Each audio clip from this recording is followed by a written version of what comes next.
Hello everyone, मेरा नाम प्रतिभा है और आज का हमारा टॉपिक है न्यूरॉन स्ट्रक्चर। तो ये है न्यूरॉन का स्ट्रक्चर। एनिमल किंगडम में जितने भी ऑर्गेनिज्म है जो हायर बॉडी वेट से बिलोंग करते हैं, जैसे ह्यूमन, ऑर्थोपोडा, ये बाकी और भी ऑर्गेनिज्म, इनका जो बॉडी का मतलब बॉडी का स्ट्रक्चर होता है, एक तो बहुत कॉम्प्लेक्स होता है और उस कॉम्प्लेक्सिटी को कंट्रोल करना बहुत मुश्किल होता है। लेकिन इसको कंट्रोल करने के लिए हमारी बॉडी में बाकी मतलब किंगडम एनिमल या जो भी ऑर्गेनिजम्स है उनके बॉडी में होता है एक नर्वस सिस्टम। और जो नर्वस सिस्टम को जो चलाता है उसे बोलते हैं न्यूरॉन। मतलब उसको जो सबसे छोटा जो यूनिट है, जैसे हमारी बॉडी का सबसे छोटा यूनिट सेल है, उसी तरह से नर्वस सिस्टम का सबसे छोटा छोटा जो यूनिट है वो है न्यूरॉन सेल। न्यूरॉन सेल हमारी बॉडी का सबसे बड़ा सेल है, ये लगभग 1 मीटर तक भी हो सकता है। तो ये है हमारा न्यूरॉन का स्ट्रक्चर। न्यूरॉन का जो सबसे पहले आता है, ये आता है हमारी सेल बॉडी। सेल बॉडी के कोने में लगे ये जो थ्रेडेड स्ट्रक्चर होता है इसे बोलते हैं डेंड्राइट।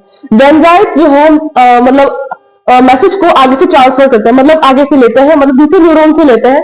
अगर बाय चांस किसी न्यूरॉन से यहाँ पे कोई न्यूरॉन होगा, उससे कोई मैसेज आया तो सबसे पहले डेंड्राइट से पास जाएगा, फिर डेंड्राइट से वो आगे फर्दर ट्रांसफर होगा। डेंड्राइट के अंदर होते हैं न्यूक्लियस। न्यूक्लियस सभी सेल्स में होता है, सिर्फ आरबीसी ऐसे सेल जिसमें न्यूक्लियस नहीं होता। और फिर सेल बॉडी के अंदर होते हैं निकल ग्रेन्यूल। निकल ग्रेन्यूल जो है न्यूरो ट्रांसमीटर बनाने में हेल्प करता है, जो हमारा केमिकल प्रोडक्ट होता है जो फर्दर मैसेज को ट्रांसफर करता है। आगे है एक्सॉन। हमारा जो मैसेज होता है इसका जो इम्पल्स जब बन जाता है तो ये एक्सॉन में से ही ट्रांसफर होता है। इसके अगल बगल लगे हुए होते हैं ये मैग्नेटिक शीट, और मैग्नेटिक शीट के बीच में होता है श्वान सेल। श्वान सेल का काम होता है ये मैग्नेटिक शीट को बनाएगा और सेल बॉडी को और पूरे न्यूरॉन को जो है अपना सपोर्ट प्रोवाइड करेगा। और लास्ट में हमारे पास आता है axon. Axon terminal. Axon terminal के लास्ट में होता है साइनेप्टिक नर्व, जो दूसरे न्यूरॉन की डेंड्राइट से जुड़ा हुआ होता है। और जो एक्सॉन टर्मिनल होते हैं यहाँ ये अब मतलब मैसेज आगे ट्रांसफर करते हैं, और फिर साइनेप्टिक नर्व में पूरा प्रोसेस होता है जिसमें या तो हमारा जो न्यूरॉन से मैसेज जाएगा तो इलेक्ट्रिकली जाएगा या फिर केमिकल जाएगा। अब टाइप्स ऑफ न्यूरॉन। हमारे पास न्यूरॉन 3 तरह के होते हैं, यूनिपोलर, बाइपोलर और मल्टीपोलर। यूनिपोलर जो है हमारे सिर्फ एम्ब्रियोनिक टाइम पर आता है, मतलब जब कोई ऑर्गेनिज्म से भी जस्ट कोइटस होता है या फिर कोई जाइगोट होता है तो उस टाइम पे, या एक एम्ब्रॉय होता है तो उस टाइम पे हमारा जो बॉडी का जो न्यूरॉन होता है वो एक सिर्फ सेल बॉडी, मतलब कि जो पूरी सेल स्ट्रक्चर होता है वो सिर्फ सिंगल पोलर होता है। मतलब उसकी जो जिस तरह से मतलब मैसेज ट्रांसफर होगा वो सिर्फ एक ही पोल होगा। और हमारा जो बाइपोलर है उसमें हमारे न्यूरॉन का जो पोल्स होते हैं वो 2 होते हैं। जैसे यहाँ से एक तरफ से जैसे मतलब एक सिंगल डायरेक्शन से ही मैसेज आ रहा है, यहाँ पे एक सिंगल डायरेक्शन से मैसेज आ रहा है और एक ही डायरेक्शन से आगे जा रहा है यहाँ पे। और जो अब दूसरा हमारा मल्टीपोलर। मल्टीपोलर जो इसमें क्या होता है, इसमें जो हमारे जो पोल्स होते हैं वो अलग अलग डायरेक्शन में होते हैं। जैसे यहाँ पे एक डायरेक्शन, एक मैसेज यहाँ से आ रहा है, एक मैसेज यहाँ से आएगा और प्लस एक मैसेज यहाँ से आएगा, यहाँ से जाएगा। हमारा जो बाइपोलर होता है वो हमारे आईज में डाल जाता है, और जो हमारा मल्टीपोलर होता है वो हमारे ब्रेन में मिलता है। अब हमारा नेक्स्ट टॉपिक है नर्व इम्पल्स। हमारे जो नर्व इम्पल्स किस तरह जनरेट होते हैं अब हम वो पढ़ेंगे। ये हमारा एक न्यूरॉन का एक्सॉन है। न्यूरॉन के एक्सॉन के बाहर जो फ्लूइड है उसमें है पोटेशियम और सोडियम और प्रोटीन, और उसके नीचे वाली साइड में भी। अब इसमें क्या होता है, जब हमारा कोई मैसेज ट्रांसफर होता है तो वो इलेक्ट्रिकल इम्पल्स के रूप में किसी एक्सॉन के अंदर से जाता है। अब जब कोई मैसेज नहीं होता, जब न्यूरॉन बिल्कुल रेस्ट में होता है उसे बोलते हैं रेस्टिंग पोटेंशियल। इसमें क्या होता है, इसमें हमारे बाहर मतलब न्यूरॉन के बाहर से 2 पोटेशियम के आयन एक्सॉन के अंदर आएंगे और 3 सोडियम के आयंस बाहर जाएंगे, क्योंकि जो पॉजिटिव आयंस है वो ज्यादा नंबर में बाहर जा रहे हैं और कम नंबर में रहे हैं। मतलब जो पॉजिटिव चार्ज है वो एक्सॉन से ज्यादा नंबर में रहा है, लेकिन कम नंबर में अंदर आ रहा है, इसीलिए अंदर नेगेटिव चार्ज हो जाता है और बाहर पॉजिटिव चार्ज से कंसेंट्रेशन ज्यादा होने की वजह से बाहर पॉजिटिव चार्ज आता है, और इसे बोलते हैं रेस्टिंग पोटेंशियल।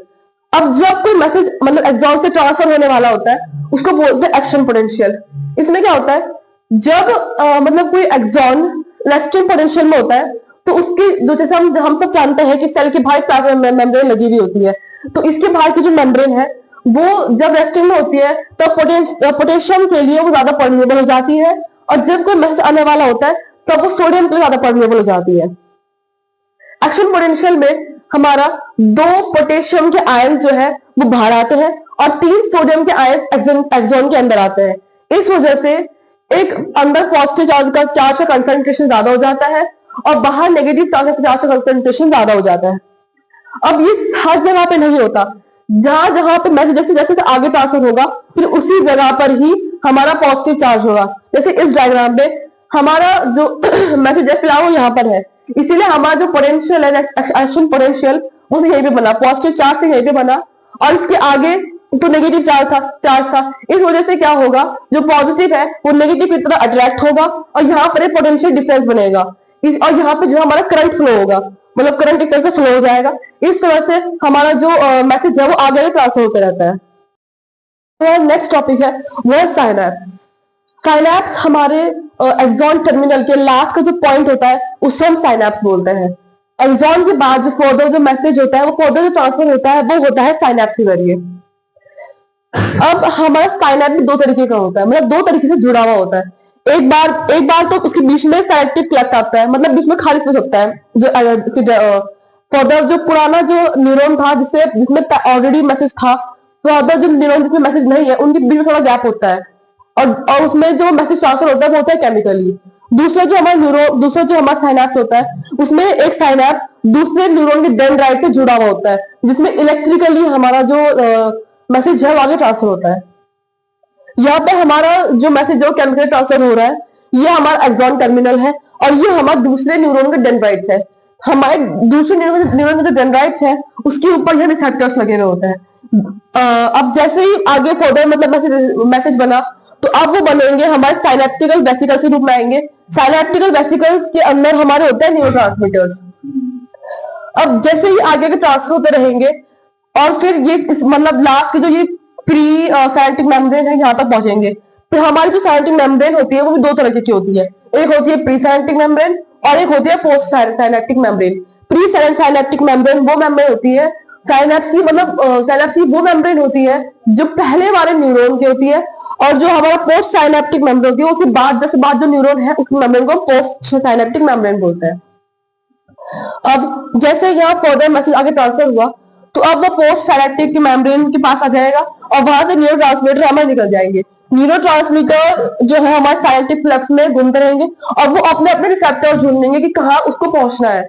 हमारे जो डेंड्राइट्स होते हैं उस पर रिसेप्टर लगे हुए होते हैं कि उसे कौन सा वाला मैसेज उसे पकड़ना है। हीट मान लो कि जिस बॉडी का न्यूरॉन था उस बॉडी ने किसी ने मतलब बहुत हीट को टच करा है, तो मान लो ये वाला हमारा हीट का रिसेप्टर हो गया। तो ये जो न्यूरोट्रांसमीटर्स होंगे ये आगे जाके इस वाले को टच करेंगे और यहाँ से फर्दर जो हमारा मैसेज है वो आगे ट्रांसफर होगा। Thank you.